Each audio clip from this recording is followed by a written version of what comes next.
आज क्या दरख्वास्त दायर की गई थी कोर्ट की तरफ से, क्या ऑर्डर है? कल मुगविया को यहाँ पेश करना है, तो उससे पहले क्या मामला सामने है? देखिए, जो मोहतरम बेंच है उसकी नॉलेज के अंदर हम एज आर ड्यूटी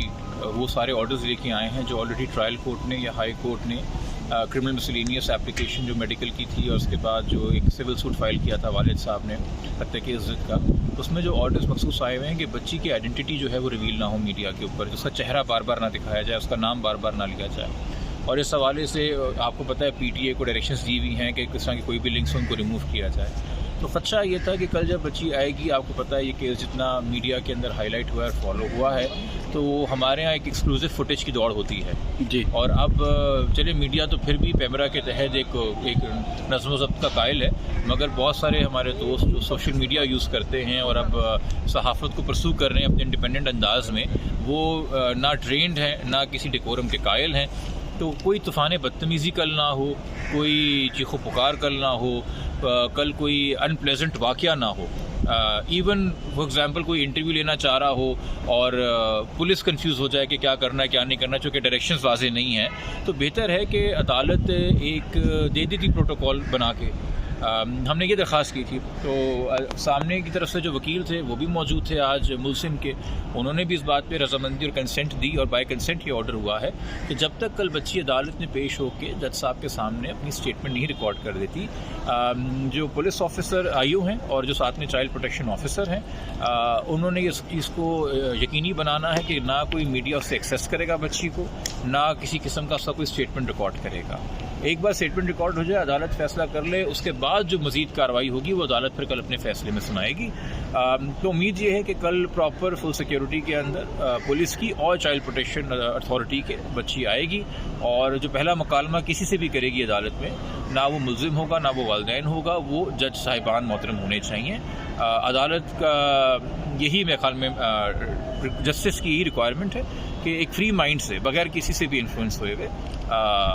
अदालत को बताए बच्ची कि वो क्या चाहती है, फिर आगे अदालत का। अच्छा, एक सवाल पिछली दफ़ा भी उठा था, इस बार भी, कि पिछली दफ़ा चूँकि माँ बाप के पास नहीं थी तो माँ बाप ने बड़ी कोशिश की थी बच्ची से बात करने की, मिलने की, तो पुलिस वालों ने ना सिर्फ धक्के दिए थे, बात तक भी नहीं करने दी थी। तो अब की बार मीडिया तो चले अदालत के हुक्म के तहत दूर हो जाएगा, तो दूसरे प्राइवेट लोग, आम लोगों के लिए पुलिस किस तरह पाबंद है इस अदालती हुक्मनामे के बाद कि आम लोगों को भी करीब भटकने भी ना दे कोई सवाल या कोई ऐसी बात? देखिए, कॉमन सेंस ये डिक्टेट करती है। और दूसरा देखें, आम लोगों के हवाले से ट्रायल कोर्ट का ऑलरेडी एक ऑर्डर है 14 सितंबर 2022 का, जिसमें मुल्जिम ने दरख्वास्त लगाई थी कि मुझे लड़की से मिलने दें, और अदालत ने ये कह के कि चूँकि उसमें kidnapping, child marriage, illegal confinement और ट्रैफिकिंग जैसे संगीन इल्ज़ामात हैं, तो और इनके हवाले से ख़ास कानून बने हुए हैं, इसलिए लड़के को मुलाकात नहीं की इजाज़त नहीं है। वो ऑर्डर आज भी पेंडिंग है। बेशक मजीद हाई कोर्ट ने कोई डायरेक्शन इस हवाले से पास ना किया हो, मगर उस ऑर्डर की तो वायलेशन हो जाएगी अगर आप कोर्ट प्रेमिसेस इस्तेमाल करते हुए पुलिस अपनी तहवील में लड़के की या किसी भी को अक्यूज़ की, लड़के को खानदान वाला उससे मुलाकात कराती है। तो मैंने तो आपसे एक फेयर बात की ना कि कल मेरा भी अपने क्लाइंट्स को यही एडवाइस और मशवरा है कि हम भी बच्ची को अप्रोच नहीं करेंगे बात करने के लिए, बट अगर हमें ऐसा कोई सिनेरियो नज़र आता है कि कोर्ट के अहाते को या रास्ता जो तय हो रहा है, सफ़र बीच में तय हो रहा है, कोई पुलिस वाला या कोई और अहलकार अपनी ड्यूटी परफॉर्म ना करते हुए बच्ची का कोई ना कोई राब्ता कराता है मुल्जिम की साइड से, तो हम इसको इमीडिएटली प्रॉपर फोरम पे रेस करेंगे। ये खदशा आज हमने आज की एप्लीकेशन में भी अपने रखा है, बताया है जज साहब को पहले से। क्योंकि देखिए, जब हम इस बात को तस्लीम कर रहे हैं कि जो मजलूम है वो एक बच्ची है, तो वो तो इन्फ्लुएंस हो सकती है ना बड़े आराम से एक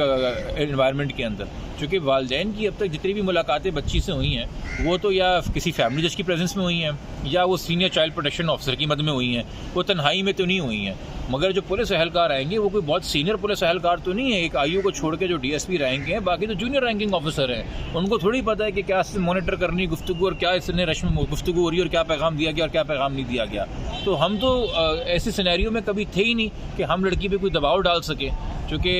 ये एक और बात है कि जब भी हमें जिस इदारे से रिलीफ मिलता है, सामने वाले साइड कहती है कि वो पूरा का पूरा इदारा ही बिक गया। यह पता है कि बातें ना सिर्फ चाइल्ड प्रोटेक्शन अथॉरिटी के बारे में या लोअर जुडिशरी के जजेस के बारे में, बल्कि सीनियर जुडिशरी के जजेस के बारे में भी कलमात अदा किए गए हैं। तो वो तो अपनी इल्ज़ाम तराशी करते रहेंगे, बट मेरे ख्याल में फेयरनेस यही है कि दोनों पार्टीज़ जो हैं बच्ची को अप्रोच ना करें और बच्ची को अदालत को बताने दें कि वो क्या चाहती है। ख़ास तौर पर जिनको ये कॉन्फिडेंस है कि हमारी फेवर में बयान आना है, उनको तो फिर बिल्कुल नहीं इस बारे में कोई इशू होना चाहिए। अच्छा, एक आपके शायद अगर मुनासिब समझें तो इस सवाल का जवाब दीजिएगा कि मुल्ज़िम की तरफ से एक दरखास्त दायर की गई है, आपकी शायद नॉलेज में हो, क्योंकि उस वक्त जब चैम्बर में समाअत हुई आप नहीं गए, लेकिन जब आपकी दरखास्त की समाअत हुई तो फिर मुल्ज़िम के वकील भी अंदर आए। नॉर्मल डेकोरम तो यही है कि जब पहली हेयरिंग है और आपको नोटिस नहीं है तो आपके इल्म में भी है तो आप चैम्बर में मत जाइए। मैं भी आज एक्सपेक्ट कर रहा था, बट चले अदर साइड आ गई चैम्बर में और उन्होंने हम पे मेहरबानी की कि उन्होंने कंसेंट ऑर्डर दे दिया, तो खुशसलूकी से एक मामला हो गया, हम उसको अपोज नहीं करेंगे। इनकी जो एप्लीकेशन है उससे वाकिफ़ हूँ, उन्होंने दरख्वास्त लगाई है कि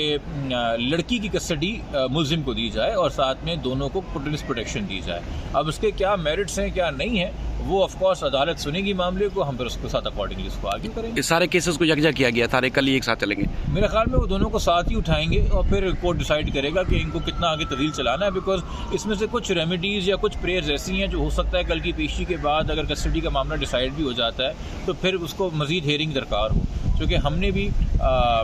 मुलाकात और प्रोटेक्शन के हवाले से जो है कुछ दरखास्तें की हुई हैं, इन्होंने भी की हुई हैं। ठीक है सर, थैंक यू।